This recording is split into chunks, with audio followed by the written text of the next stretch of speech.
السلام عليكم ورحمة الله وبركاته. سبحانك لا علم لنا إلا ما علمتنا رب اشرح لي صدري ويسر لي أمري واحلل عقدة من لساني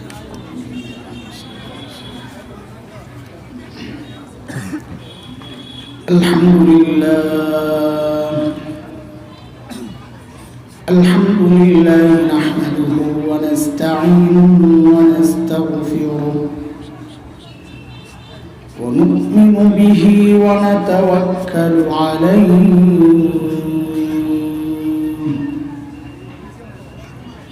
ونعوذ بالله من شرور أنفسنا ومن سيئات أعمالنا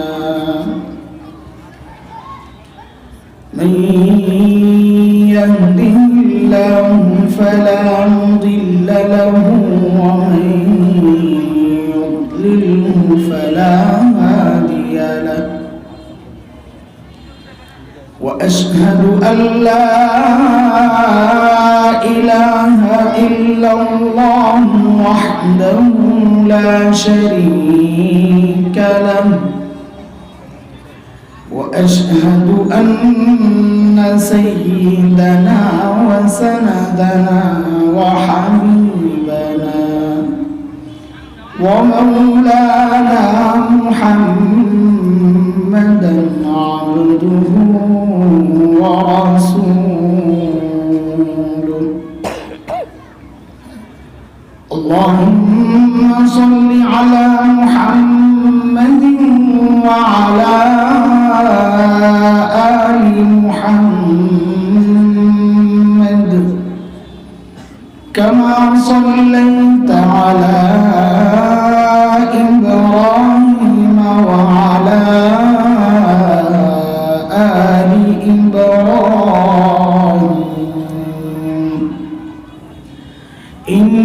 إنك حميد مجيد اللهم بارك على محمد وعلى آل محمد كما باركت على إبراهيم وعلى آل إبراهيم إنك حميد مجيد أما بعد فأعوذ بالله من الشيطان الرجيم بسم الله الرحمن الرحيم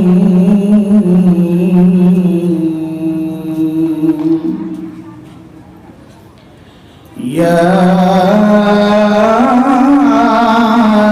أيها الذين آمنوا اتقوا الله ولتنظر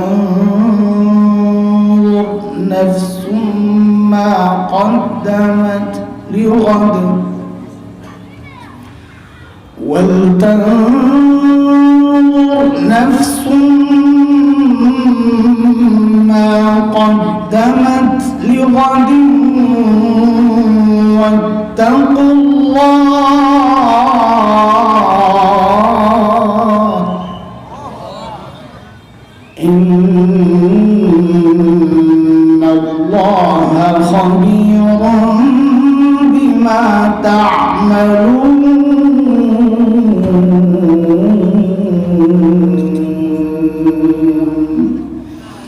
آمنت بالله صدق الله العلي العظيم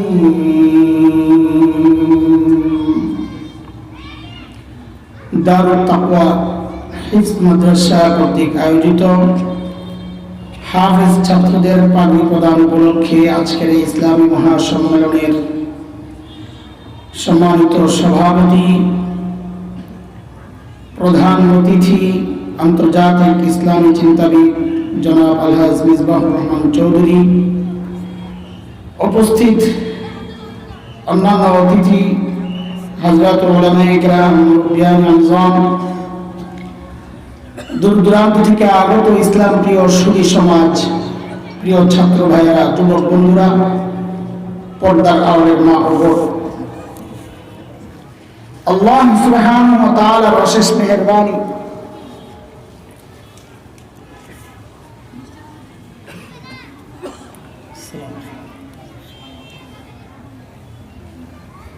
করুণা দয়া যে মহান মালিক লাখ কোটি মানুষ থেকে বাছাই করে দিন এই প্রোগ্রামে আমাকে আপনাকে আসার বসার তৌফিক দান করেছেন, এটা মালিকের অনেক বড় দয়া আর করুণা। কুরআন আল কারীমের মধ্যে আসছে, মালিক বলেন, দিন বুঝার জন্য আমি যার দিলটা খুলে দেই, দিন মানা, দিন শেখা, দিন জানার মানসিকতা যাকে দান করি, রব বলেন ওই বান্দা সারাক্ষণ আমার স্পেশাল নূরের আওতায় থাকে।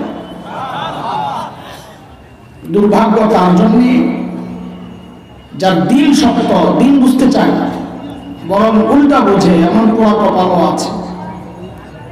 মালিক বলেন এরা স্পষ্ট গুমরাহিতে নিমজ্জিত।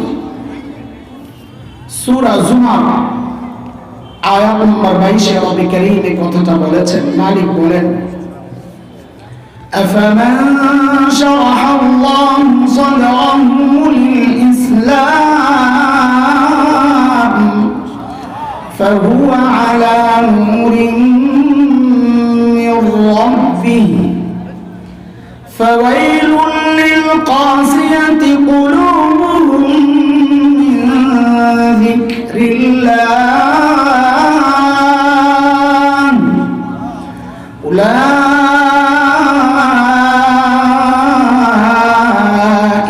في ضلال مبين।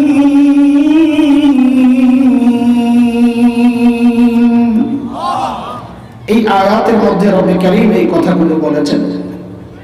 মুহতারাম হাজরিন, যে মহান মালিক এই নিয়ামতে ধন্য করলেন, ওই মালিকের শুকরিয়া আদায় করি, জবান খুলে প্রাণ খুলে কালিমাতুশ শুকর উচ্চারণ করি, আলহামদুলিল্লাহ। এখানে নড়াচড়া করলে উঠে যাবে, আমার সাথে ওই খাতির নাই।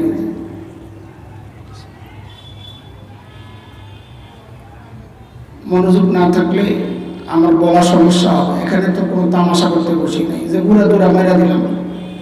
উড়া দুরা মারলে তো মনোযোগ লাগে না। আমরা তো একটা টার্গেট নিয়ে বসছি, যতক্ষণ আমার টাইম, ওই পুরা টাইমটা আমার আমানত, কোনোভাবে নষ্ট হলে আপনাদের খেয়ানত হবে, আমি গুনাহগার। তো এই জন্য ওই সহযোগিতা আপনাদেরও দরকার।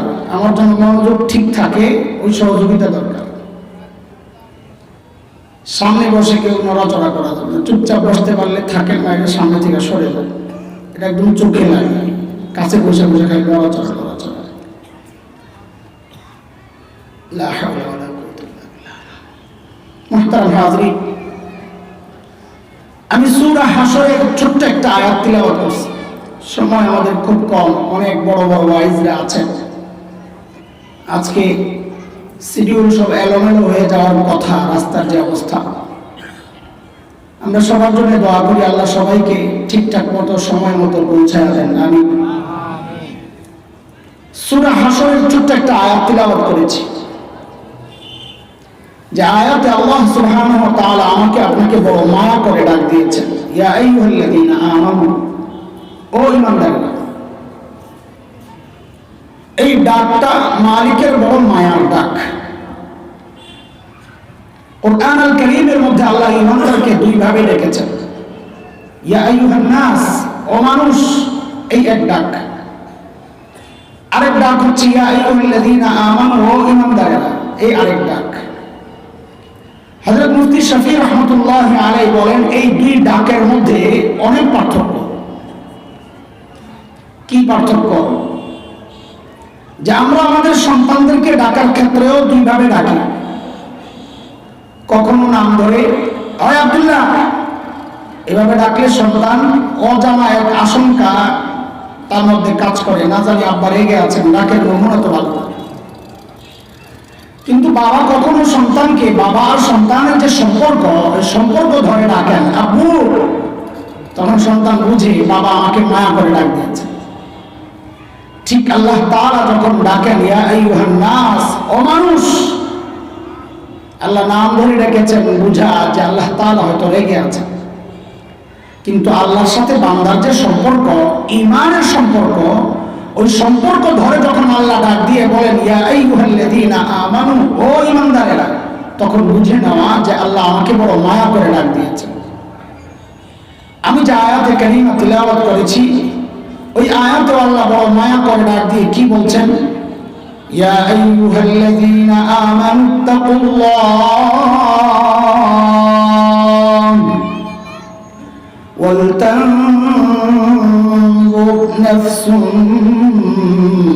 মা কদ্দামাত লিগাদিন ওয়াত্তাকুল্লাহ। ও ঈমানদারেরা, আল্লাহকে ভয় করো। দুইটা হুকুম। এক হুকুম, ও ঈমানদারেরা আল্লাহকে ভয় করো।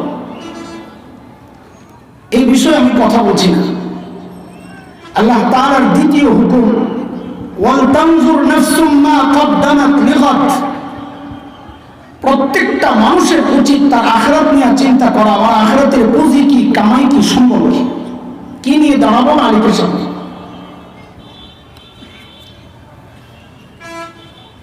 দোস্ত, আখিরাতের ফিকির নিয়েই তো এই মজলিসে আসছি, তাই না? না অন্য কোনো মাকসাদ আছে? ভোট চাইতে আসছি নাকি? হ্যাঁ, আরে কথা তো বলেন, একটু কথা বলা লাগবে, নাহলে তো কথা বের হবে না। আমরা এখানে কি জন্য আসছি? মাকসাদ কি? আখিরাত। আখিরাতের কামাই, সম্বল, পুঁজি কামানোর জন্য আসছি। কিন্তু আখিরাতের ফিকির আমাদের যেমনটা হওয়া দরকার, যতটুকু হওয়া দরকার ঠিক তেমন হচ্ছে কিনা, ততটুকু হচ্ছে কিনা, না ঘাপলা আছে, ঘাটতি আছে, কমতি আছে, ত্রুটি আছে, কেমনে বুঝব? তো আল্লাহ সুবহানাহু ওয়া তাআলা আমাদের উপর দয়া করেছেন, অনুগ্রহ করেছেন যে আমাদের সামনে হযরতে সাহাবায়ে কেরাম রিদওয়ানুল্লাহি আলাইহিম আজমাইনদেরকে আমাদের নমুনা আর মডেল বানাইছেন। মডেল যে তুমি তোমার ঈমানকে সাহাবীদের ঈমানের সাথে মিলায়া দেখো। যদি ঈমান মিলে যায় তো তোমার ঈমানও ঠিক আছে, যদি না মিলে তো ভেজাল আছে, ঠিক করে নাও। কার কথা? মালিক বলেন فَإِنْ آمَنُوا بِمِثْلِ مَا آمَنْتُمْ بِهِ فَقَدِ اهْتَدَوْا وَإِنْ تَوَلَّوْا فَإِنَّمَا هُمْ فِي شِقَاقٍ।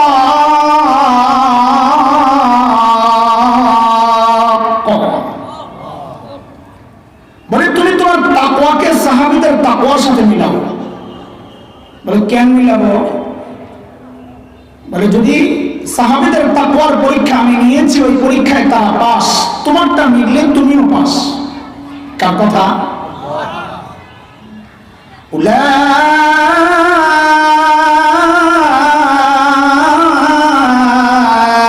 আল্লাযীনা ইমতাহানা আল্লাহু কুলুবাহুম লিত-তাকওয়া লাহুম মাগফিরাতুন ওয়া আজরুন আযীম।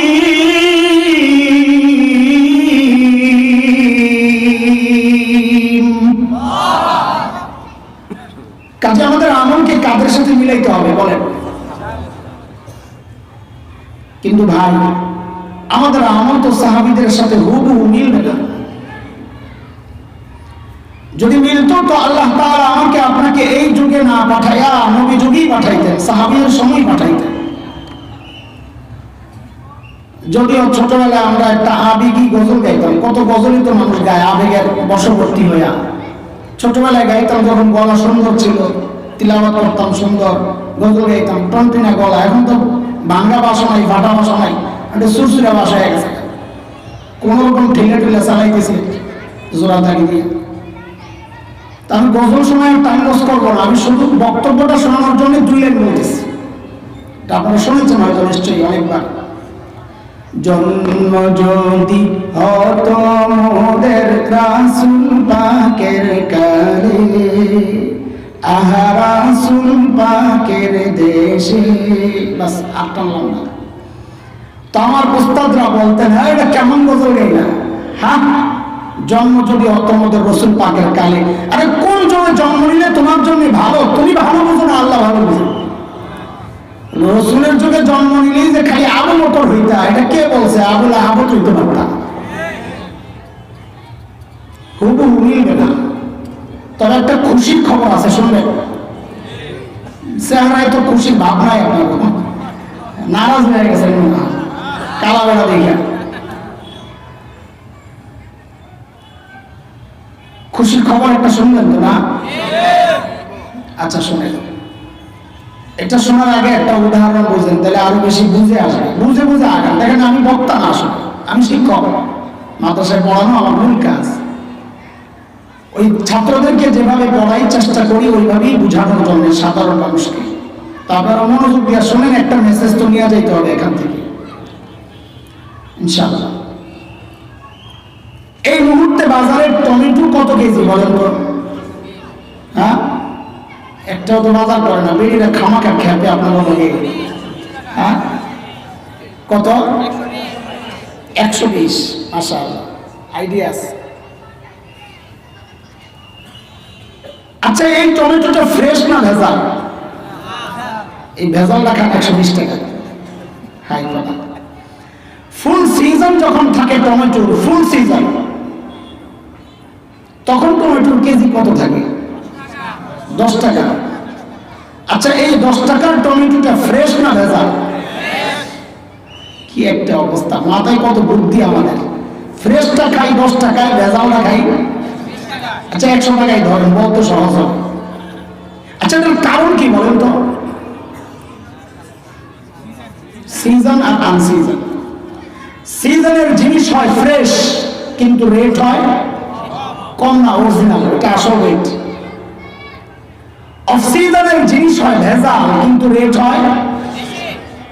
এটাই আমাদের খুশির উপলক্ষ। পাগলের সুখ মনে মনে। আল্লাহর সাথে একা একা যখন কথা বলবেন, তো আল্লাহকে বলবেন এই কথা, আল্লাহ আমাদেরকে তো ইবাদতের সিজন, শ্রেষ্ঠ যুগ, খায়রুল কুরুন, নবী যুগ, সাহাবীদের যুগে পাঠাও নাই, পাঠাইছে তো অফ সিজনে, ফাসাদের জামানায়। ওরা তো কি হয়েছে, আমাদের আমলগুলো একটু ভেজাল হবে, কিন্তু রেটটা বাড়ায় দেওয়া লাগবে। ঠিক আছে কথা? এটা হাদিস দ্বারা প্রমাণিত। আমার সময় কম নয়, আমি হাদিস দ্বারা দলিল দিতাম। আজগুবি কথা আপনাদেরকে শোনাচ্ছি না, এটা নিশ্চিত থেকে ইনশাআল্লাহ, খেয়ানত করবো না ইনশাআল্লাহ। সাহাবীদের সাথে আমাদের আমলের মৌলিক তফাৎ কোন জায়গায়? এটা বুঝে তারপরে বয়ানে ঢুকবো আমরা ইনশাআল্লাহ। মৌলিক তফাৎটা কোথায়? দেখেন, ছোটবেলায় আমরা লেখাপড়া করেছি, খেলাধুলাও করেছি, করেন নাই? খেলাধুলা করছি। এখনকার বাচ্চারা লেখাপড়াও করে, খেলাধুলাও করে, তাই না? তো আমাদের সাথে ওদের পার্থক্য কোথায়? আমরা লেখাপড়া করতাম, ফাঁকে ফাঁকে খেলাধুলা করতাম। আর এখনকার বাচ্চারা খেলাধুলা করে, ফাঁকে ফাঁকে লেখাপড়া করে। কথা কি ঠিক আছে? আপনার কথা বুঝতেছেন তো না? আচ্ছা, ঠিক সাহাবায়ে কেরামের সাথে আমাদের পার্থক্যের মূল জায়গাটা এটা। সাহাবায়ে কেরাম আখিরাতের কাজ করতেন, দুনিয়ার কাজও করতেন। আমরাও দুনিয়ার কাজ করি, আখিরাতের কাজও করি। পার্থক্য কোথায়? পার্থক্য হচ্ছে সাহাবায়ে কেরাম আখিরাতের কাজ করতেন, ফাঁকে ফাঁকে দুনিয়ার কাজ করতেন, আর আমরা দুনিয়ার কাজ করি, ফাঁকে ফাঁকে আখিরাতের কাজ করি। এই গ্যাপকে যত কমানো যাবে, এটা একদম সোনার অক্ষরে লিখে রাখার মতো কথা। দুনিয়ার জিন্দেগিতে সাহাবীদের থেকে আমাদের গ্যাপ যত কম হবে, দূরত্ব যত কমবে, হাসরেও সাহাবীদের তত কাছাকাছি আমরা থাকতে পারবো ইনশাআল্লাহ। চাই না ওই জিন্দেগি ইনশাআল্লাহ? তাইলে তো সাহাবীদের আখিরাতের প্রস্তুতির ধরনটা একটু জানতে হয়। গ্যাপ কমাইতে হইলে আগে ওইটা জানতে হবে না? সাহাবীদের আখিরাতের প্রস্তুতির অবস্থাটা কেমন ছিল, ধরনটা কেমন ছিল, ওইটা জানলে আমার অবস্থাটা কেমন, পার্থক্য কতটুকু বুঝতে পারবো। তখন দূরত্ব কমানো সহজ হবে। তার টার্গেট ঠিক হবে, আগে টার্গেট ঠিক করে। সাইয়েদনা আবু বকর সিদ্দিক রাদিয়াল্লাহু আনহু যখন খলিফা, ওনার রাষ্ট্র পরিচালনার একটা সিস্টেম ছিল, দরবারে বিধবা অসহায় নারীদের লিস্ট থাকত। কেন? স্বেচ্ছায় যদি কেউ খিদমত করতে চায় ওই লিস্টের নাম ধরে চলে যেত জায়গা মতো। এটা অনেক বড় সওয়াবের কাজ। নবী আলাইহিস সালাম বলেছেন, যারা ইতিম আর বিধবার দায়িত্ব নেয় ওই ব্যক্তি আর আমি হবি জান্নাতের পাশাপাশি থাকবে। এটা তো এই সমাজের একটা কুৎসিত চেহারা, যে এই সমাজের বহু পোড়া কপাল এমন আছে, অন্য বিধবার দায়িত্ব নিবেন থাক দূরের কথা, নিজের আপন বিধবা মায়ের তো খবর হয় না। আছে কি নেই? একদিন হযরত ওমর আসছেন ওই নিয়তে যে একটা নাম ধরে বুড়ির খেদমত করবে, বিধবা অসহায়ের খেদমত করবে। চিন্তা করা যায় ওমর কত বড় মানুষ, আখিরাতের চিন্তা ঢুকছে মাথায় যে আমিও কারো খেদমত করি। ওই চিন্তায় সাইয়েদনা ওমর লিস্ট ধরে ধরে দেখেন যে কোনো নাম নাই, সব বুক হয়ে গেছে, একটা নাম খালি আছে, একজন বৃদ্ধা অসহায়। হযরত ওমর চিন্তা করলেন, তাই এই বুড়ির কাজটা আমি করি। এই চিন্তায় হযরত ওমর পরদিন ফজরের নামাজের পর পর যায় বুড়ির বাড়িতে হাজির। কখন বলেন? সবাই কথা বলেন। এই কথা কেন বের করতেছি? একটা জরুরি কথা বলার জন্য। সাহাবায়ে কেরাম দিনের কাজ শুরু করতেন ফজরের পর পর। কেন? কারণ নবী আলাইহিস সালাম যারা সকালে কাজ করেন তাদের জন্য বরকতের দোয়া করছেন আল্লাহর কাছে। বিখ্যাত আলিম শেখ ইবনুল কাইয়িম রাহমাতুল্লাহি আলাইহি জাদুল মাআদে আসছে, হযরত বলেন, কেউ যদি সকালে ঘুমায় তার ঘর থেকে জিন্দেগিতে অভাব দূর হবে না। শীত আসতেছে ভালো করে সকালে কম্বল মুড়ে দিয়া ইচ্ছা মতো ঘুমায়, আর বিকালে হুজুরের কাছে আইসেন একটা তাবিজের লইয়া, কি জন্য? বলে ব্যবসায় বরকত নাই। গাদা বরকত তুমি সকালে ঘুমায় খাই লাইছি। পরদিন সকাল সাইয়েদনা উমর ইবনুল খাত্তাব বুড়ির দরজা নক করে বলে, মারি আপনার ঘরের কাজগুলো করার জন্য আমি উমর ইবনুল খাত্তাব হাজির। বুড়ি ভেতর থেকে জবাব দেন, বাবারে প্রতিদিন যে আল্লাহর বান্দা আমার ঘরের কাজগুলো করেন তিনি ইতিমধ্যেই কাজ করে চলে গেছেন। কখন জানি? ফজরের পর তো যায় কাজ পায় নাই, তার মানে করছে আরো আগে। হযরত ওমর চিন্তা করলেন, তাইলে আমাকে আরো আগে আসা লাগবে। পরদিন সাইয়েদনা উমর ইবনুল খাত্তাব তাহাজ্জুদের ওয়াক্ত বুড়ির দরজা নক করে বলে, মারে আপনার ঘরের কাজগুলো করার জন্য আমি উমর ইবনুল খাত্তাব হাজির। আজকেও বুড়ি অবাক করে হযরত ওমরকে জবাব দিচ্ছেন, বাবারে প্রতিদিন যে আল্লাহর বান্দা আমার ঘরের কাজগুলো করেন তিনি ইতিমধ্যেই কাজ করে চলে গেছেন। কখন? কখন চিনেন? তাহাজ্জুদের সময়। কখন বলেন? হ্যাঁ, টাইম বললেন না, তাহলে ভেজালে পারবেন। ফজরের আগে একজনে কইছে এটা মোটামুটি ঠিক আছে। আচ্ছা, ওগুলো আমার উদ্দেশ্য না, আমার উদ্দেশ্য ভিন্ন। আমার কাছে একটা ডিজিটাল ব্যাখ্যা আছে, ডিজিটাল ব্যাখ্যা শুনবে। এই যুগের পোলাপাইন ফেসবুক আর ইউটিউব বন্ধ করে যখন ঘুমাইতে যায় ওটা হলো তাহাজ্জুদের ওয়াক্ত। আর বড় কপাল আমার আসস। রাতে যারা চুরি করতো, বিশেষ করে গ্রামে গঞ্জে, ওই চোরদের ব্যবসা বড় মন্দা। কেন? চুরি করার আগেই তো ঘরের দরজা জানালা চিপা চাপা দিয়া দেখে ভিতরের মানুষগুলা মরা না যেতা, যেই ঘরে জায়গা চুকি মারে দেখে কোনো না কোনো আল্লাহর বান্দা আসমানের দিকে মনোযোগ দিয়ে শুয়ে দিয়েছে। কি করে? শুয়ে শুয়ে ফেসবুক পেজ লাগায়। এইবার যায় হযরত ওমরের টনক নড়ছে, কি এত রাতে কে কাজ করতে আসে? আমার কাজের দরকার নাই, আগে বুজুর্গ বাড়ি করা লাগবে, কে আল্লাহ বান্দা। ওই চিন্তায় সাইয়্যিদনা ওমর ইবনুল খাত্তাব পরদিন ইশার নামাজের পর বুড়ির দরজার সামনে এক ঝোপের আড়ালে চুপচাপ বসে আছেন, অপেক্ষা দেখবেন কে এত রাতে কাজ করার জন্য আসে।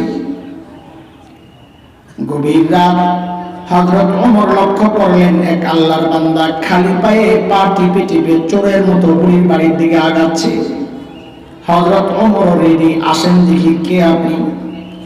যেই না কাছে আসছে দাঁড়িয়ে গেছেন, হয় কেন?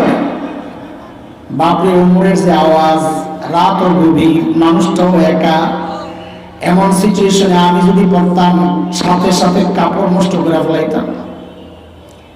কিন্তু এখানে ঘটলো উল্টা। হযরত ওমরের আওয়াজে ওই ব্যক্তি ভয় পাবেন থাক দূরের কথা, উল্টা হযরত ওমর যাকে দেখলেন নিজেই চমকায় গেছেন।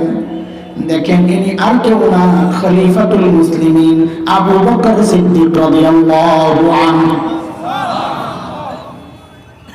আবু বকর ও তো অবাক হয়ে গেছেন, আবু বকর আপনি সারাদিন প্রশাসনিক কাজে ব্যস্ত থাকেন, রাতে একটু ঘুমাবেন তা না, আপনি হচ্ছেন বুড়ির কাম করতে? কেন রে ভাই, আমরা নাই, আমরা মরে গেছি। হযরত আবু বকর কি জবাব দিলেন দোস্ত, ওই জবাবটাই আমার ভয়। দুই চার কথা, ওইটাই ভয়। কিন্তু জবাবটা আপনাদেরকে এখনই শোনাচ্ছি না। কেন? কারণ জবাবটার ওজন যে কত এটা বুঝতে হলে আগে আবু বকরের ওজন বুঝতে হবে। আবু বকর কত বড় মানুষ, এই জবাব আমি আপনি দিলে এত আলোচনার ব্যাপার ছিল না, কিন্তু জবাবটা আবু বকরের। ব্যক্তির ওজন বাড়লে কথারও ওজন বাড়ে। উদাহরণ বুঝেন।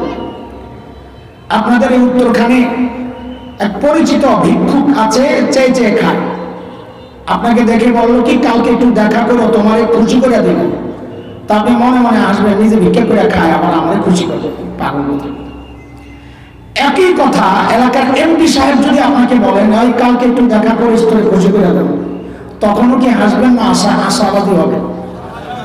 কেন? কথা তো একটাই, ওই যে ব্যক্তির ওজন বেড়ে গেছে তো কথারও ওজন বেড়ে গেছে। একই কথা যদি মাননীয় প্রধানমন্ত্রী বলেন, আপনারা কি করবেন জানি না, আমি তো সকালে ঘুমাবো না জানি কি পাইতেছি আল্লাহ জানে। এই পার্থক্য কেন হচ্ছে? ব্যক্তির ওজন বাড়তেছে তো কথারও ওজন। আবু বকর কত বড় মানুষ এটা আগে শুনে। একদিন আম্মা জান আয়েশা রাদিয়াল্লাহু তাআলা আনহা মদিনার স্বচ্ছ পরিষ্কার আকাশের দিকে তাকায়া তাকায়া দেখেন লক্ষ লক্ষ নক্ষত্র দেখা যায়। মদিনার আকাশ তো বাংলাদেশের আকাশের মতো মেঘাচ্ছন্ন না, কুয়াশাচ্ছন্ন না, পরিষ্কার ক্লিয়ার, লক্ষ লক্ষ নক্ষত্র দেখা যায়। আম্মা জানের মনে কৌতূহল, নবীকে জিজ্ঞেস করেন ইয়া রাসূলুল্লাহ, ওই যে লক্ষ লক্ষ নক্ষত্র দেখা যায়, ওগো আল্লাহর হাবিব, আপনার উম্মতের মধ্যে এমন কেউ কি আছেন যার আমলের পরিমাণ ওই নক্ষত্রের চেয়ে বেশি? কেউ কি আছে? আল্লাহর হাবিব বলেন আয়েশা আছে একজন। ওই কয়জন? আম্মা জানতো মনে মনে খুশি, জানি তো একজন কে, আমার বাবা আবু বকরই তো, আর কি? বলে জানলে আবার জিজ্ঞেস করছো কেন? বলে এটা দুনিয়ার সব মেয়েদের স্বভাব, সব মেয়েরাই চায় স্বামীর মুখ দিয়ে একটু বাবার বাড়ির প্রশংসা করতে। একদিন খালি বদনাম করে দেখেন এক সপ্তাহ তরকারি মজা হয়। এই মুসিবতে খালি হাসান জামিলা সব খুব ভালো আছেন না তো, কথা কম না কেন? ডরাইতেছেন এইবার কোন ঠিক কি ঠিক না? খুব খুশি না ভিডিও করে শেষ করতেছি। হ্যাঁ, ও কাজ চান্স তোমার করা হচ্ছে, তুমি টেন পাও নাই। তার বাবা মার প্রশংসা করলে তার খুশি লাগে, বদনাম করলে কষ্ট লাগে। সন্তান হিসাবে তো এটাই হওয়ার কথা। পোড়া কপাল তো তুমি। এই বউ যখন তোমার বাবা মার বদনাম তোমার কানে ঢুকায়, তোমার কষ্ট লাগে না, বরং বউয়ের কথায় যাই বাবা মার সাথে খারাপ আচরণ করো। খারাপ তো তুমি না, বউ তো ঠিকই আছে। আল্লাহ হাবিব বলেন আয়েশা আছে একজন। কয়জন? ও আয়েশা, আমার যে উম্মতের আমল ওই নক্ষত্রের চেয়ে বেশি আয়েশা, সে হচ্ছে ওমর ইবনুল খাত্তাব। কে কে কে? এমন আম্মা জানের চেহারার অবস্থা কি? হ্যাঁ, খুশি না মলিন? আল্লাহর হাবিব তো চেহারা দেখেই বুঝছেন আম্মা জানের ভিতরে গন্ডগোল চলতেছে। বলে না, face is the index of mind. মানুষের ভিতরে কি কাজ করে তার চেহারায় প্রকাশ পায়। স্বামী স্ত্রী হলে তো কথাই নাই, বউ একটু মাইন্ড করলে জামাই টের পায়, জামাই একটু মাইন্ড করলে বউ টের পায়। কথা ঠিক কিনা রে? বলা বলা ঠিক কয়, কি বুঝস তুই? আন্দাজ তাল মারস না। ও আব্বা আমারে দেখে তো ঠিকই আছে না? ঠিক আছে, সাবাস। আল্লাহর হাবিব বুঝছেন আম্মা জানের ভিতরে গন্ডগোল, কষ্ট পাইছে। আল্লাহর হাবিব সান্ত্বনা দিচ্ছেন, ও আয়েশা শুনো শুনো, এর সাথে তুমি তোমার বাবাকে কেন মিলাচ্ছ আয়েশা? তোমার বাবা আবু বকরের হিসাবটাই তো আলাদা। আমার গোটা উম্মতের আমল যদি এক পাল্লায় করা হয়, আর একা তোমার বাবা আবু বকরের আমল যদি আরেক পাল্লায় করা হয় আয়েশা, তোমার বাবা আবু বকরের আমলের পাল্লা ভারী হয়ে যাবে। কেন মিলাও তুমি? এত বড় মানুষ আবু বকর। আচ্ছা, আরেকটা সময় সামনের দিকে যাইতে, সময় তো কম সময়। একদিন আমরা ওমর আসছেন, ওমর আবু বকরের কাছে আয়েশা বলেন কি, দোস্ত আপনার সাথে একটা লেনদেন করতে চাই, লেনদেন। তা আবু বকর বলে, কি লেনদেন করবেন? কর। বলে, দোস্ত আমার সারা জিন্দগির যত আমল আমি করছি, ওমর বলতেছে, যা করছি জীবনে সব আপনাকে দিয়ে দিতে চাই। আবু বকর বলছেন, চিন্তা কি, ওমর তো ভালো মানুষ, সারা জিন্দগি উনি আমার সাথে আমল নিয়ে করলেন প্রতিযোগিতা, কার চেয়ে কে বেশি করতে পারে, আমরা সব দিয়ে দিব না রে? আমি কোনো গোমর আছে? আবু বকর মানুষ সরল সোজা, কিন্তু ব্যাকল তো না। বুঝলেন এই কথা? হযরত উলামায়ে কেরাম আমাদের পুরাতন মুরব্বীদের চেহারার দিকে তাকাইলে মনে হয় দুনিয়ার কিচ্ছু বুঝে না, আর পাবলিক তাই মনে করে ব্যাকল বুঝে, কিচ্ছু বুঝে না।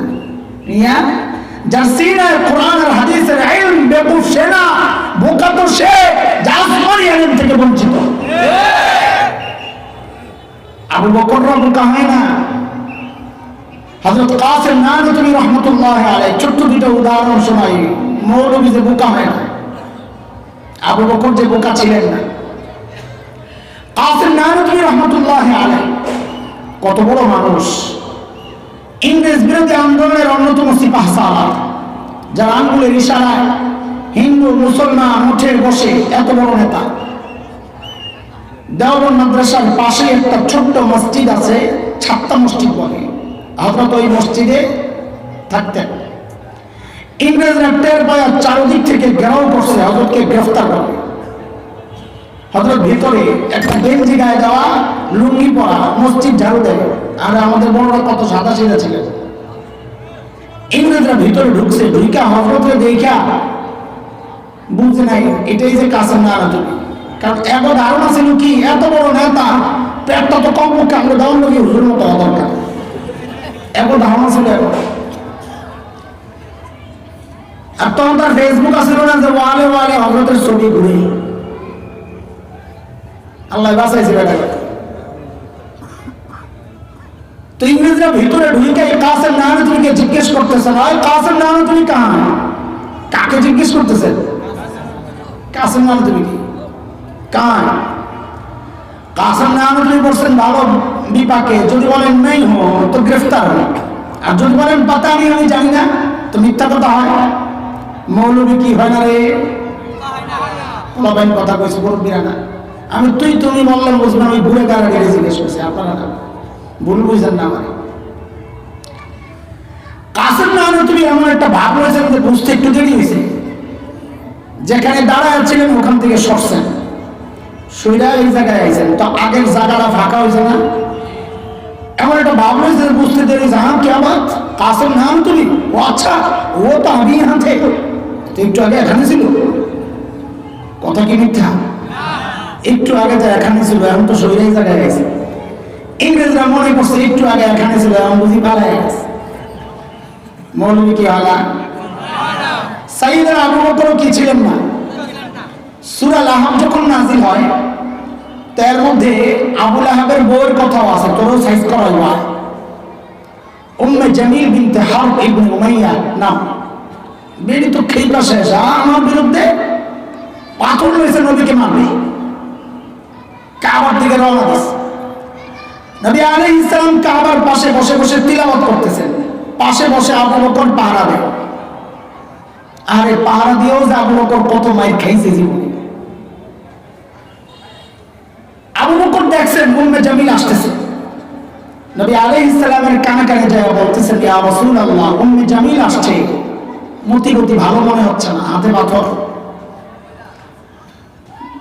নবী নির্বাক বলে, আবু বকর ওরে আসতে দেন, আসতে দেন, আসতে দেন, ও আমারে দেখবি তো না, উম্মে জামিল আমারে খুঁজেই পাবে না।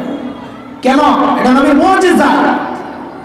আল্লাহ আগে জানা রাখছেন নবীকে, সূরা বনী ইসরাঈল আয়াত 45, আল্লাহ আগে জানা রাখছেন কি, فإذا قرأت القرآن جعلنا بينك وبين الذين لا يؤمنون بالآخرة حجابا مستورا। নবী আপনি যখন তিলাওয়াত করবেন, আপনার আর বেঈমানদের মাঝখানে আমি নিরাপত্তা পর্দা দিয়ে দিব, আর আপনাকে দেখবি না। ঠিকই উম্মে জামিল আয়েশা খালি ঘুরছে, আবু বকর তো বুঝছে, সান্দু তুমি তো দেখতেছো না, না ভাই ধরছে আবু বকর, রায় মোল্লা। তখন তোর মোল্লা কয় নাই, যাই কইছে সময়ের শব্দ দিয়ে আমি তর্জমা করলাম আর কি। রায় মোল্লা, তোর দোস্ত মোহাম্মদ কই? আবু বকর করছেন ভালোই পাখি, যদি বলেন লা লাভি আমি জানি না, তা আবু বকরের সিদ্দিক কাটা যায়, মিথ্যাবাদী হবে। আর যদি বলেন এই যে, তা আবু বকর মাই খায়, কারণ আবু বকর বলবেন এই যে, অন্য যাবেন ও কই যায়, তো দেখে না। আবু বকর বড় আজীব জবাব দিচ্ছেন, সুবহানাল্লাহ, কি মাথা উপস্থিত জবাব দিয়া দিচ্ছেন, খুঁজে দেখো কি খুঁজে দেখো। আমি মাদ্রাসা পড়াবেন না বলতে পারবে আমর আমর ইনশা, জুমলা ইনশার মধ্যে কিসবের কোনো এহতেমাল নাই, সত্য না মিথ্যা করি বাদ, এর থেকে বাদ দিয়ে কথা বলছে, খুঁজে দেখো সত্য না মিথ্যা না। হিজরতের সময় নবী আর আবু বকর মদিনার পথে, খবর ছড়ায় গেছে, ধরতে পারলি 100 ওঠ। খবর এমন পর্যন্ত জায়গায় পৌঁছে গেছে, যারা নবীও চেনে না, আবু বকরও চেনে না, তাও খুঁজে গদি লেগে যায়। এক গ্রুপ পাওয়া গেছে নবী আর আবু বকরকে, কিন্তু চেনে না। সাইয়েদনা আবু বকর সামনে, নবী পেছনে। আবু বকরকে ধরছে, ধরে জিজ্ঞেস করতেছে, মাম্মা তোমার সাথে এই লোককে? এখন আবু বকর যদি বলেন লা আরিফ, আমি চিনি না, তা আবু বকরের সিদ্দিক কাটা যায়, আবু বকর মিথ্যাবাদী হয়। আর জীবনে আজা নবী গুনানি, আমাদের নবী, তো নবী শেষ হয়। আবু বকরের মাথায় আল্লাহ উপস্থিত বুদ্ধি দিছেন, যে জিজ্ঞেস করছেন মাম্মা এই লোককে, আবু বকর আস্তে করে জবাব দেন, হাযা রাজুল ইয়াহদিনি, এই লোকটা আমারে রাস্তা দেখায়। আল্লাহু আকবার, তো না বুঝা বলছেন, এইবার বুঝা বলেন। পাবলিক মনে করছে আবু বকর রাস্তা চেনে না, নবী পেছন থেকে খালি গাইড করে, ডাইনে বামে সোজা, ডাইনে বামে সোজা। কিন্তু আবু বকরের নিয়ত ওইটা ছিল না, আবু বকরের নিয়ত ছিল আরেকটা, হাযা রাজুল ইয়াহদিনি ইলাল জান্নাহ, এই লোকটা আমাদের জান্নাতের রাস্তা দেখায়। আবু বকর মানুষ কি ছিলেন না? সাইয়েদনা ওমর যখন বললেন, আবু বকর আমার সারা জিন্দেগির আমল আপনাকে দিয়ে দিতে চাই। আবু বকর বললেন, দোস্ত বুঝলাম, কিন্তু একটু বলেন না আমার কি দেওয়া লাগবে? না আমার আবার সবগুলা চান, তাইলে হবো না। ওমর বলেন, আবু বকর বেশি কিছু চাই না। বলে কি চান, কোনটাই কি? বলে আবু বকর ওই যে হিজরতের সময় নবীর সাথে সাউর গুহায় যে 3 দিন লুকায় আছেন আবু বকর, ওই 3 দিন আমারে দিয়ে দিবেন, আমি আমার সারা জিন্দেগির আমল আপনাকে দিয়ে দিব। ওই কয়দিন? হ্যাঁ কথা বলে না, বিনিময়ে মিলল, হিসাব মিলে। 3 দিনে এমন কি করছে ঘোড়ার ডিম? না রোজা রাখতে পারছে, কয় ওয়াক্ত নামাজ পড়ছে, না হজ করছে, না যাকাত দিছে, তাসবিহ পড়লে আর কয় হাজার কয় লাখ তাসবিহ পড়ছে, দুরূদ পড়লে কয় লাখ পড়ছে, 3 দিনের পড়ছে কি কম? তাহলে নিশ্চয়ই এর মধ্যে কোনো ভুল আছে। সাইয়েদনা ওমর কি বুঝলেন? গোমর যে 3 দিন আমার সারা জিন্দেগির আমলের চেয়ে দামি, কি বুঝলেন? ওই গোমর একটু বোঝা দরকার, কি দরকার না? হ্যাঁ, সময় তো কম, তাড়াহুড়া করতেছি আমি দৌড়াই দিছি। গোমর বুঝতে হলে তো সাউর গুহায়, যেখানে নবী আর আবু বকর লুকাইছিলেন, ওই জায়গায় যেতে হবে। যাইবেন একটু? তো চলে সংক্ষেপে একটু যাই।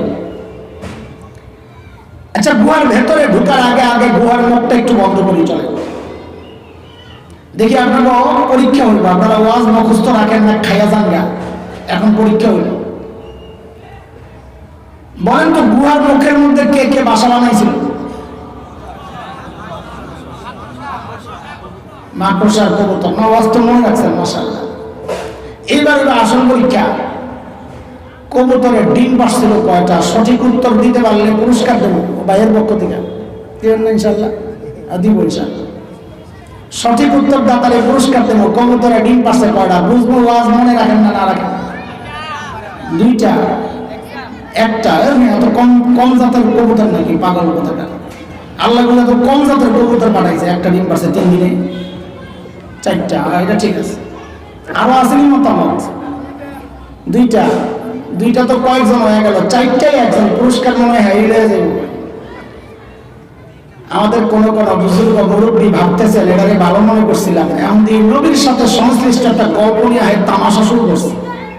হ্যাঁ বাজার, আমি তামাশাই করতেছি। কেন? কারণ মুহাদ্দিসরা বলেছেন কবুতরের গল্পটা পুরাই জাল, বানোয়াট, মিথ্যা কথা। কবুতরই নেই, আমরা বসে বসে ডিম বলি। এই দোষ আপনাদের না, এই দোষ আমাদের। আমরাই তো শোনাইছি আপনাদের। আল্লাহ আমাদেরকে মাফ করে। নবী সংশ্লিষ্ট কোনো বিষয় মিথ্যা বললে নবী বলেছেন সে জাহান্নামী, নাউযুবিল্লাহ। খুব সাবধান, খবরদার। মাকড়সার জালের ব্যাপারটাও মুহাদ্দিসরা বলেছেন এটা মারাত্মক ধরনের দুর্বল, তবে আছে। সেই দুর্বল বর্ণনার উপর ভিত্তি করে আমি 2টা কথা বলি আপনাদেরকে। গুহার ভেতরে নবী আর আবু বকর, সূক্ষ্ম কথা, একটু মনোযোগ লাগবে। ভাষা ভাষা কথা, আস্তে আস্তে গভীরে ঢুকতেছি আমি। আমার রাস্তাটা তরিকাটাই এমন, হঠাৎ গভীরে ঢুকলে মানুষের মনোযোগ থাকে না, একটু একটু খাতির পাতায় পাতায় আগায় এরপরে ভেতরে ঢুকে।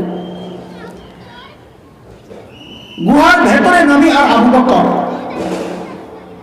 আচ্ছা বলেন তো, আল্লাহ তাআলা যদি চাইতেন গুহার মুখটাকে পাথর দিয়ে প্যাকেট করে যেন বোঝা না যায় এখানে একটা গুহা আছে, এমন বানায়া গুহার ভেতরটাকে জান্নাতের টুকরা বানায়া দিতে পারতেন কি পারতেন না?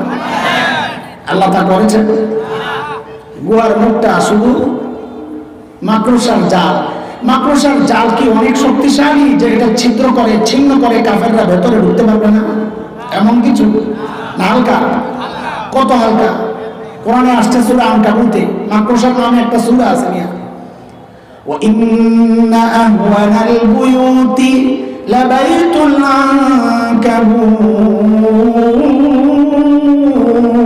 আনকাবুত। জগতের সবচেয়ে দুর্বল ঘরের নাম হচ্ছে মাকড়সার ঘর। তা আল্লাহ এই দুর্বল নিরাপত্তা ব্যবস্থা আল্লাহ কেন করলেন? ওহো যুবক, খেয়াল করো, হতাশ হলো না। আল্লাহ জগতের মানুষকে দেখা দিয়েছেন, জগতের মানুষ দেখো, আমি যদি আমার দিনকে বাঁচাতে চাই তো আমার পারমাণবিক অস্ত্র লাগে না, ট্যাঙ্ক কামান লাগে না, যুদ্ধ বিমান লাগে না, বোমারু বিমান লাগে না, সাবমেরিন লাগে না, লাখো সৈন্যের দরকার হয় না। আমি আমার দিনকে বাঁচাইতে চাইলে মাকড়সার জাল দিয়েই বাঁচাই দিতে পারি। কিন্তু শর্ত আছে। শর্ত হচ্ছে ঈমান লাগবে, আবু বকর ঈমান। ঈমান যদি শক্তিশালী হয় তাদেরকে পরাজিত করার মতো ক্ষমতা আল্লাহ দুনিয়ায় কাউরে দেবে। শেখ ওমর মুখতার, লিবিয়ার বিপ্লবীর, শতাব্দীর শ্রেষ্ঠ বিপ্লবীর শেখ ওমর মুখতার রাহমাতুল্লাহ আলাইহি, ইতালি যখন লিবিয়া দখল করে, শেখ ওমর মুখতার তার সঙ্গীদেরকে নিয়ে প্রতিরোধ যুদ্ধ চালাচ্ছিলেন, মুক্তিযুদ্ধ। ইটালিয়ানরা সিদ্ধান্ত নিল বম্বিং করবে বোমারু বিমান দিয়ে। কোন একজন হিতাকাঙ্ক্ষী শেখ ওমর মুখতারকে এসে পরামর্শ দেয়, হযরত এলাকা ত্যাগ করা দরকার। বলে কেন? বলে আমাদের কাছে তো বিমান বিধ্বংসী অস্ত্র নাই, আমরা তাদের এই বোমারু বিমান কিভাবে মোকাবেলা করবো, মারা পড়ব। শেখ ওমর মুখতার পাল্টা প্রশ্ন করে এক ইমানদীপ্ত আজীব জবাব দিয়েছেন। পাল্টা প্রশ্ন করে বড় আজীব জবাব, প্রশ্নটাই জবাব। শেখ ওমর মুখতার জিজ্ঞেস করেন, আচ্ছা আমাদের বোমারু বিমানগুলো কি অনেক শক্তিশালী? তো বলে হ্যাঁ অনেক শক্তিশালী। তো বলে কত শক্তিশালী? ওই বিমানগুলো আরশের উপরে দিয়ে যায় না আরশের নিচে দিয়ে যায়? আল্লাহ আপনি কি বলেন? কোথায় আরশ, কোথায় সাত আসমান, কোথায় মহাশূন্য, এর কত নিচে দিয়ে বিমানগুলো যায়? থুরো টলে ঢোকায় মানুষ। আমি তো ভাবছি আরশের উপরে দিয়ে যদি যায়, আমার রব আরশের মালিক বম যদি তার মাথায় একটা পড়ে তো আমারই কে বাঁচে? আমার মালিক যদি ঠিক থাকে আমার কোনো টেনশন নেই। তিনি মূলত সূরা তাওবার শেষ আয়াতের তরজমা শোনাইছেন। মালিক যার মাধ্যমে প্রিয় হাবিবকে সান্ত্বনা দিয়েছেন এই বলে, فَإِن تَوَلَّوْا فَقُلْ حَسْبِيَ اللَّهُ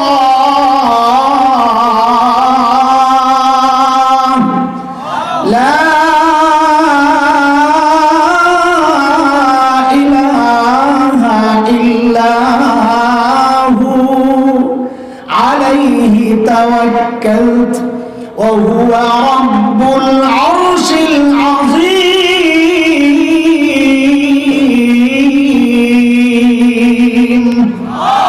নবী আপনি জানায়া দেন, দুনিয়ার মানুষ যদি আপনাকে পিঠ দেখায় আপনি বলে দেন দরকার নাই তোদের সাহায্য সহযোগিতা, আমার জন্য আমার আল্লাহই যথেষ্ট। আমার আল্লাহর ক্ষমতা জানো, তিনি আরশে আজিমের মালিক।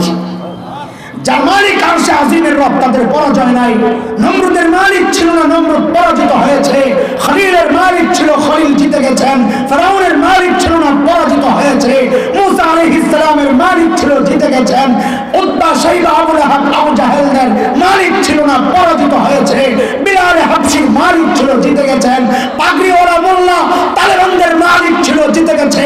আমেরিকার মালিক ছিল না, কুত্তার মতো পালাতে বাধ্য হয়েছে।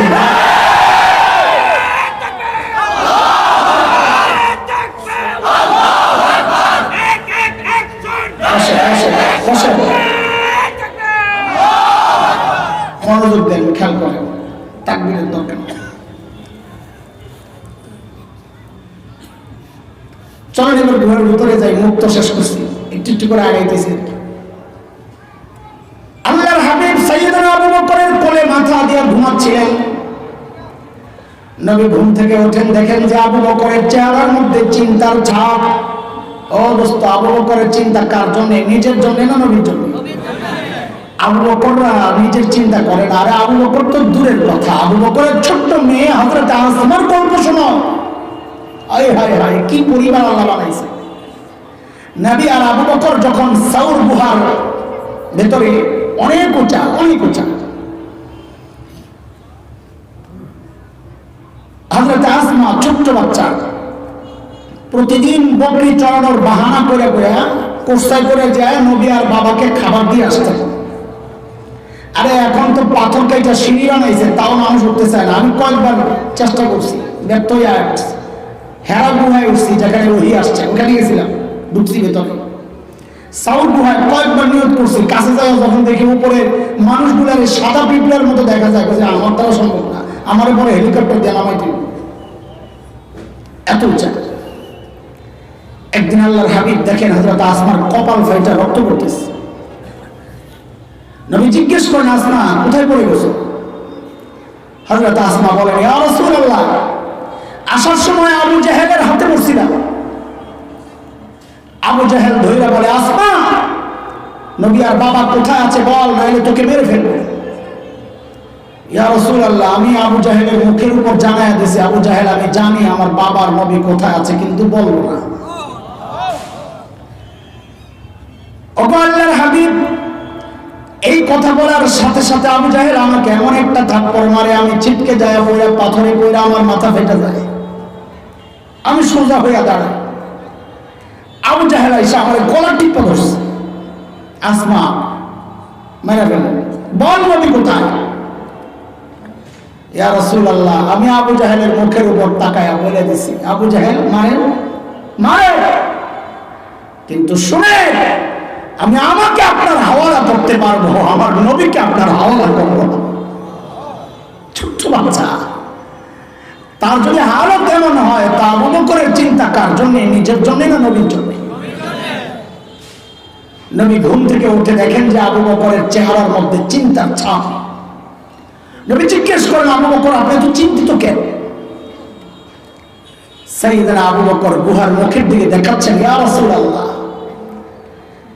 হাঁটতেছে চারিদিকে কাফেররা, লাউ আন্না আহাদাহুম ইয়ানজুরু ইলা কাদামাই, গুহার মুখের দিকে তাকানোর দরকার নাই, এদের যে কেউ একজন যদি নিজের পায়ের দিকেও তাকায় তাও তো আমাদেরকে দেখে ফেলবে। নবী আবু বকরকে সান্ত্বনা দিচ্ছেন, আবু বকর আপনি ভেবেছেন কি? হ্যাঁ, আপনি ভেবেছেন কি এই গুহার ভেতরে খালি আমি আর আপনি, আর বুঝি কেউ নাই আমাদের সাথে? না আবু বকর না, এই গুহায় কেবল আমি আর আপনি না, আমাদের সাথে আল্লাহ আছে। ভয় পান কেন?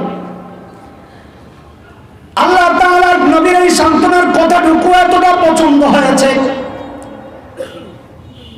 কোরআনুল কারীমের সূরা তাওবার একটা আয়াতের টুকরা বানায় মালিক নাযিল করে দিয়েছেন এই কথাটা। মালিক বলেন, ইযহুমা ফিল গার ইয ইয়াকুলু লিসাহিবি, আল্লাহু আকবার, কি আজীব কথা। দুইজন যখন গুহায়, একজন যখন তার সাহাবীকে বললেন, নবী যখন তার সাহাবীকে বললেন, সাহাবী মানে কে? বলেন বলেন। মুফাক্কিরিনরা, মুহাক্কিকিনরা, গবেষকরা যেন লাফায়া উঠছে, দেখো দেখো কারবার, আরে কারবার দেখো। আবু বকর যে নবীর সাহাবী, এটা আল্লাহ কোরআনে স্বীকৃতি দিয়েছে। ইযহুমা ফিল গার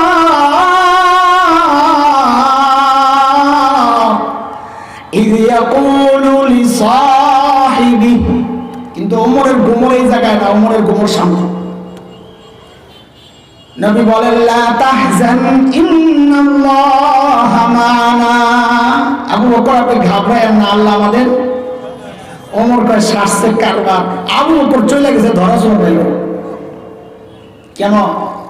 ওমরের মাথায় নবী আমার সম্পর্কে কি বলেছেন, আমার সাথে নবীর সম্পর্কের মূল্যায়ন নবী কিভাবে করেছেন, আমার সাথে নবীর সম্পর্কের লেভেলটা কি। তো ওমরের মাথায় আসছে আমার সম্পর্কে নবী বলেছেন, লাউ কানা বাদি নবিয়্যুন লাকানা উমর, আমার পরে যদি কেউ নবী হতো ওমর হতো। কে কে? আমার পরে যদি কেউ নবী হতো তো কে হতো?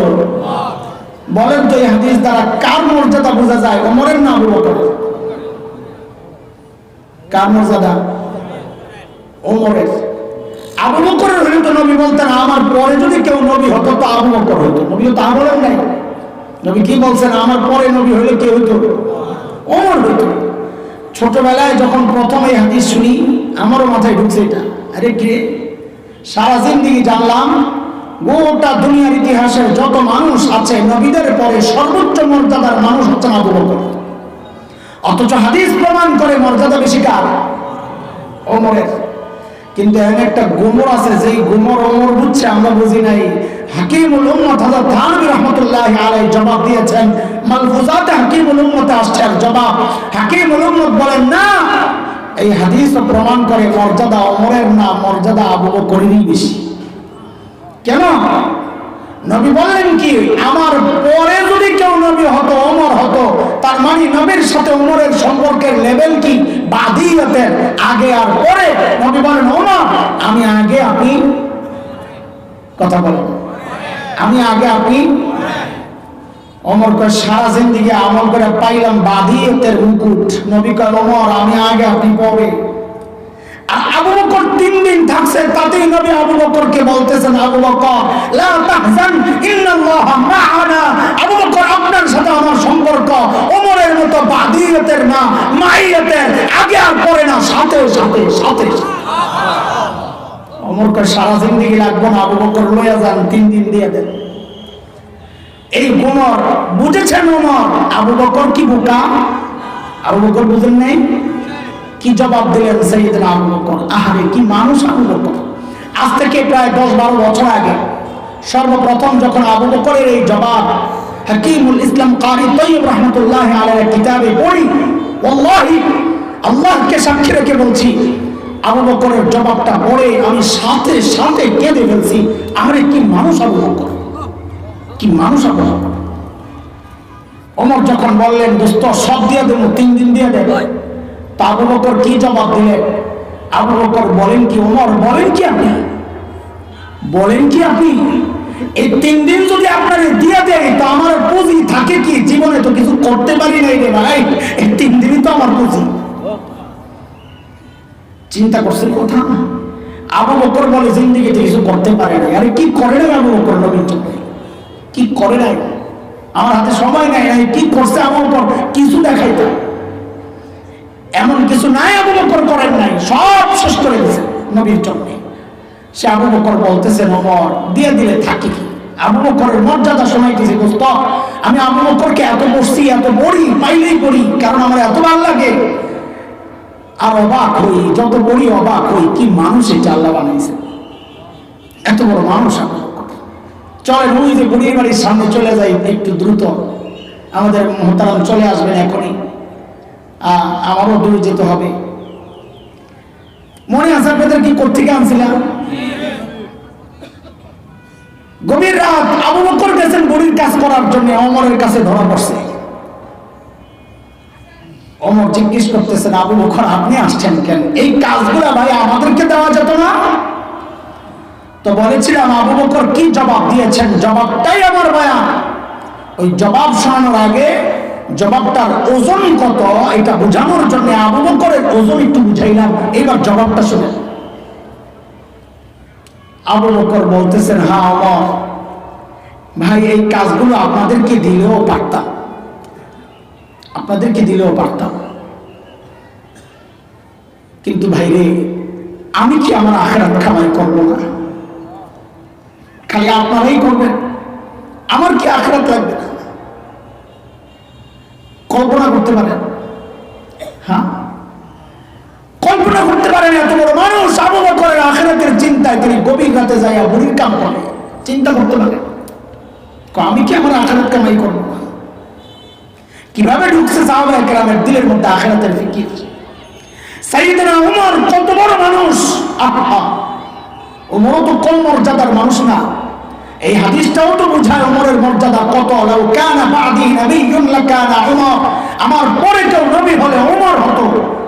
এক হাদিসে নবী বলেছেন ওমরু ফিল জান্নাহ, ওমর জান্নাতি। আমি আপনি হকের উপর চললে বলা হয় লোকটা হকপন্থী। ওমর সম্পর্কে নবী বলেছেন উল্টা কথা, দারাল হাক্কু হাইসু দারা, ওমর যেদিকে যায় হক তার পেছনে পেছনে যায়। নবী বলেছেন ওমর যেই রাস্তা দিয়ে চলে শয়তান ভয় আর ওই রাস্তায় থাকে না, আরেক রাস্তায় যায়। মেরাজের সময় নবী যখন জান্নাত ঘুরে ঘুরে দেখছেন তো জান্নাতে হযরতের ওমরের বাড়িটাও দেখছেন। দুনিয়ায় এসে নবী আনন্দ আর উচ্ছ্বাস প্রকাশ করতেছেন, আহারে ওমরের বাড়িটা দেখছি, কি যে সুন্দর বাড়ি, কি যে সুন্দর বাড়ি। আমার দিলটা চাইছিল একটু বাড়িটার ভেতরে ঢুকি, না জানি ভেতরটা কত সুন্দর, কিন্তু আমি ঢুকি নাই। কেন? কোমরের গায়রত, আত্মমর্যাদা বোধ, প্রেস্টিজ। আমি জানি ওমর যদি মাইন্ড করে, কারণ কারো ঘরে তো অনুমতি ছাড়া ঢোকা নিষেধ। সূরা নূরে আসছে না, ইয়া আইয়ুহাল্লাযীনা আমানু লা তাদখুলু বুয়ুতান গায়রা বুয়ুতিকুম হাত্তা তাস্তানিসু ওয়া তুসাল্লিমু আলা আহলিহা। কারো ঘরে তো অনুমতি ছাড়া ঢোকা নিষেধ। আমি এর জন্য ঢুকি নাই, কিন্তু আমার মন চাইছিল ঢুকতে। মুফতি তাকি ওসমানী দামাত বারাকাতুহু আলিয়া হাদিসের বর্ণনার সময় লেখেন এই কথা শুনেই হযরত ওমর হাউমাউ করে কান্না শুরু করছেন আর বলতেছিলেন আবি কাফিরতু ইয়া রাসূলুল্লাহ, আপনার সাথে আমার আত্মমর্যাদা বোধ, কেন একটু ঢুকলেন না ইয়া রাসূলুল্লাহ, কেন একটু ঢুকলেন না? এত বড় মানুষ ওমর, অথচ আখিরাতের ভয়ে কি করতেন তারা? মৃত্যু যন্ত্রণায় কাতরাচ্ছেন ওমর। আবু উলুলু মাজুসির ছেলে বিষাক্ত খঞ্জর দিয়া যখন ফজরের নামাজের সময় হযরত ওমরের পেটের মধ্যে চালায়, নাড়িগুড়ি বের হয়ে গেছে, কাপড় দিয়া পেঁচাইয়া হযরত ওমরকে মসজিদে নববীর ফ্লোরে শোয়া দেওয়া হয়েছে। হযরত ওমর বেহুশ, একজনের কোলে মাথা, একটু হুশ ফিরছে তো নামাজের খবর নিছে। ওমর দ্বীনের ব্যাপারে কতটা সিরিয়াস ছিলেন, ওই অবস্থা নিজের দরজার কাছে দেখেন এক যুবকের কাপড় টাকনুর নিচে, ওই অবস্থায় ডাক দিচ্ছেন, ওই কাপড় টাকনুর উপরে উঠা। এরপর কি করলেন হযরত ওমর? এরপর ওই কোণ থেকে নিজের মাথাটা নিয়ে মসজিদে নববীর ফ্লোরে রাখছেন। ফ্লোরটা কি ছিল? পাকা, টাইলস করা, মোজাইক করা, বলেন না, মার্বেল পাথর। কি ছিল? হ্যাঁ, কি ছিল? এত বড় মানুষ ওমর ওই অবস্থায় নিজের মাথাটা নিয়ে মাটির উপর রাখছেন মসজিদে নববীর ফ্লোরে। গালগুলাকে জমিনের সাথে ঘষেন আর কান্দেন আর বলতেছিলেন, ওয়াইলুল লাকা ইয়া ওমর ইন লাম ইয়াগফির লাকা রাব্বুক। ওমর, তোমার রব যদি তোমাকে ক্ষমা না করে, ওমর তোমার জন্য ভয়ঙ্কর বিপদ কিন্তু অপেক্ষা করতেছে। এত বড় মানুষ, ওমরের আখিরাতের চিন্তা। সাইয়েদনা আবু বকর এত বড় মানুষ, অথচ আবু বকর দূরে নির্জনে একা একা চলে যেতেন, চিৎকার করে করে কাঁদতেন আর বলতেন, ইবনা আবি কুহাফা, এরে আবু কুহাফার ছেলে, তুই মানুষ কেন হইলি রে, তুই মানুষ কেন হইলি? এখন হিসাব কে দিবি? গাছ দেখলে আবু বকর কান্না শুরু করতেন আর বলতেন, ইয়া লাইতানি কুনতু ওয়ারাকা মিনাশ শাজারা তুদা কতুকাল। হায়, মানুষ না হয়ে যদি গাছের পাতা হইতাম তো জীবজন্তু আপরে চাবায়া খায়া ফেলত। আমার আর হিসাব দেওয়া লাগতো না, এখন হিসাব কেমনি দিব? আবু বকরের আখিরাতের চিন্তা, ওমরের আখিরাতের চিন্তা। আর এমন চিন্তা তো হওয়ার কথা আমার মতো জালিমের। অথচ আমি তো বটেই, অধিকাংশের চেহারার দিকে তাকাইলে মনে হয় না মানুষটার আখিরাতের ফিকির আছে, আখিরাতের কোনো চিন্তা আছে। কেন রে ভাই, কেন এমন হয়ে গেল? আমি জিজ্ঞেস করি, কেন হয়ে গেল? আরে কে আমাকে আপনাকে গ্যারান্টি দিল যে আমাদের মৃত্যুর যন্ত্রণা হবে না? ওমর তো গ্যারান্টি পাওয়া মানুষ। আমাকে আপনাকে কে গ্যারান্টি দিল যে আমাদের কবর আযাব হবে না? আবু বকর তো গ্যারান্টি পাওয়া মানুষ। আমাকে আপনাকে কে গ্যারান্টি দিছে যে আমরা জান্নাত পাওয়া যাবো? ওমর তো গ্যারান্টি পাওয়া মানুষ, ওমর ফিল জান্নাত। আবু বকর তো গ্যারান্টি পাওয়া মানুষ, আবু বকর ফিল জান্নাত। কেন? চুল পাকতে পাকতে সাদা, গুনাহ ছাড়তে পারেন না। দাড়ি পাইকা সাদা, গুনাহ ছাড়তে পারেন না। এরে যুবক, তুই ভাবিস না তুই সময় পাবি অনেক, এমনটা ভাবার কোনো কারণ নাই। আরে কে জানে এই মজলিসে এমন মানুষ আছে যার কাফনের কাপড় দোকানে চলে আসছে। কোন ভরসায় ভাবে চলতেছিস বল?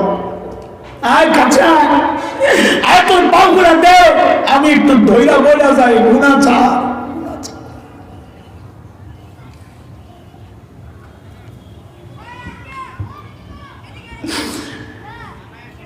এটা বাবা মালিককে সময় দাও, ও মা মালিককে সময় দাও, ও যুবক মালিককে সময় দে। দুনিয়ার সবাই দেয়, ওই কাজটার দিকে তাকায় দেয়, দাঁড়ায় দাঁড়ায় তাসবিহ করতেছে। যে কুকুরটাকে তাড়া দেয়, ওই কুকুরটা রুকুর হালতে মালিকের তাসবিহ পড়ে। পড়ি না আমি আর তুই, আমরা হাতে সময় নাই। ফেসবুকে টাইম দেওয়ার সময় আছে, ইউটিউব টাইম দেওয়ার সময় আছে, খেলোয়াড় গায়ক গায়িকাকে টাইম দেওয়ার সময় আছে, সময় নাই কেবল মালিককে টাইম দেওয়ার। জালেম, কবে টাইম দিবি মালিককে? ওই জন্য মালিক বড় মায়া করে ডেকে ডেকে বলতেছেন, ইয়া আইয়ুহাল্লাযীনা আমানুত্তাকুল্লাহ ওয়াল তানজুর নাফসুম মা কদ্দামাত লিগাদিন ওয়াত্তাকুল্লাহ। ও ঈমানদার, আল্লাহকে ভয় করো। প্রত্যেকের উচিত আখিরাত নিয়ে চিন্তা করা, আমার পুঁজি কি, কামাই কি, আমি আমার মালিকের সামনে কি পেশ করব। আল্লাহ তাআলা আমাদের সবাইকে আখিরাতমুখী বানায় দেন, আখিরাতের পুঁজি আর সম্বল কামাইয়ের তৌফিক দান করেন। আমিন। ওয়া আখিরু দাওয়ানা আলহামদুলিল্লাহি রাব্বিল আলামিন। ওয়াসসালামু আলাইকুম ওয়া রাহমাতুল্লাহি ওয়া বারাকাতুহু।